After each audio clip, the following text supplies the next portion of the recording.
Nobody's teaching this shit and people are making it way too complex. Let me give you some facts, figures, numbers, logic. And I'm going to make this very simple for you.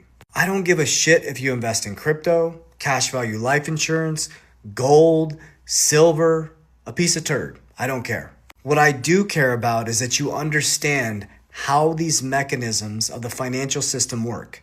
It's just math. This is what changed my life and how I became financially free. You have to understand the mechanism of inflation. Like I said, it doesn't matter what you invest in. You just need to understand this rule. Get a pen and paper out. At 2% inflation, every 35 years, the value of your dollar gets cut in half. And we know inflation's not 2%, so do the math. Another formula, at 10% every 7 years, money compounds. So if at every 7 years at 10% money compounds, and we run about a 2% inflation, which it's way more than 2%, and you know that your value of your money is cut in half every 35 years at 2%, then you need to learn how to beat inflation. So I don't care what people say that I'm wrong in crypto and I'm wrong in insurance, because what I do know is that I'm beating the shit out of inflation. I don't care if you're in the stock market, insurance, gold, silver, whatever, you need to beat inflation. So you need to write down inflation, understand what it is. It's hidden taxation. They lower taxes, they get you with inflation. So since 1913, the Federal Reserve was created, and before the Federal Reserve was created, we used to tariff other countries, and our federal income tax was very low. In 1913, they created the Federal Reserve, and the US dollars collapsed 96 to 97%. You have about 3% purchasing power left in your dollar. So if you know that every 35 years at 2%, your money gets cut in half, then why the hell would you store the US dollar? So how do you beat inflation? You need to figure out assets that grow faster than inflation. And you need to learn how to leverage and find assets that will beat the hurdle rate. So here's how I do it. So I focus on cash flow, not cash. So I created a liquidity event in the first crypto cycle. I used crypto to crush inflation. I got my first big liquidity event ever in my life in crypto. And I read the book Richest Man in Babylon. Rule number 1, save 10%. Next rule, create a brother and sister. So I started following Richest Man in Babylon. When I got a liquidity event, I bought cash flow. I started businesses. Second thing that I did is I moved my money into deflationary assets. Like I said, I don't care what you invest in. I used XRP and Bitcoin as my two main ones. So as you lost 19% of your purchasing power because of inflation, I grew my XRP by 800% and my Bitcoin by 200%. So what did I do? I crushed inflation. So then I put another mechanism in there because it's just math. Remember, if I'm not beating inflation of 2%, my money's cut in half in 35 years. And if money compounds every 7 years at 10%, I'm like, well, shit, what if I can compound my money even faster using assets that grow faster than inflation and grow more than 10%? So remember, cash flow, I moved into deflationary assets that crushed inflation. When those assets profit, I take some off the table and I move it into insurance. Now, why would I do that? You can tell me all day cash value life insurance is a scam, but I use it to not only protect my family, to what? Beat the hurdle rate and beat inflation. That's the game, guys. It doesn't matter if you use insurance, crypto, gold, silver. You have to beat inflation. So here's where it gets fun. So then I put money in my insurance policy. So if I take out $100,000 in a liquidity event in crypto and I put it into insurance, guess what?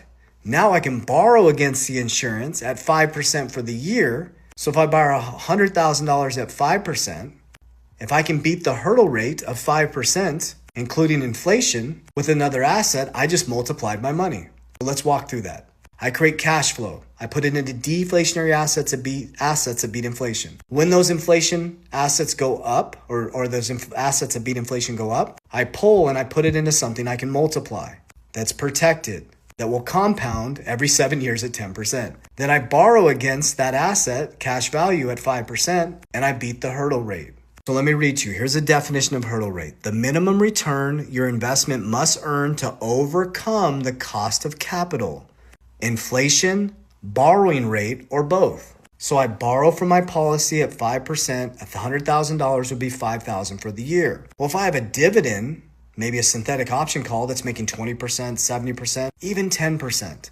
If you cut out inflation or take out inflation, you take out the 5%, say it's 3% inflation and a 5% hurdle rate, that's 8%, and I'm making 20% on a dividend, how much did I beat the hurdle rate by? So now I took cash flow into deflationary assets to beat inflation. I pulled profits, I moved it into protection that I can leverage to do again, beat the hurdle rate and beat inflation, multiplying money. So then 4 is leverage. There's cash flow, deflationary assets, moving the profits into protection, and then I'm using leverage components like I just told you.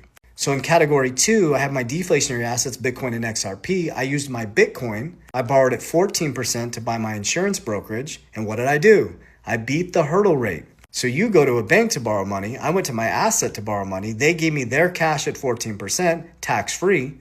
I buy my insurance firm that's profiting and has money coming in. I'm paying it off at 14%. I'm giving them 14%, but my Bitcoin grows 50% every year, beating the hurdle rate. So again, I don't give a shit what you invest in. What you need to learn is how to beat inflation. That's it.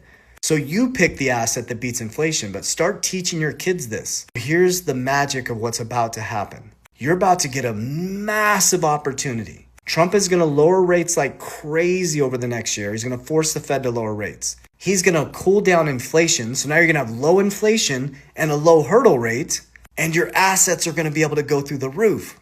But this will only last for a short amount of time. So this is where you get wealthy. But most people will just sit in cash, hope their 401k gets them enough money to retire. They'll be getting 6% off their 401k, not even beating inflation. And then they'll exit into fiat to try to retire at $1 million at 4%, which is $40,000 in retirement income. And remember, if you don't beat inflation, it's even worse. When we're taking our cash flow, buying deflationary assets that appreciate, putting in things that we can leverage, beating the hurdle rate and creating more cash flow.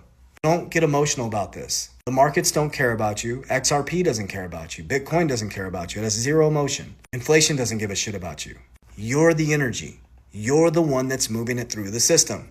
The 1% will always remain the 1% until you rewire this. So if you can't explain inflation, go study it until you can. If you don't understand the mechanisms of interest rates and how it affects your US dollar, study it until you can.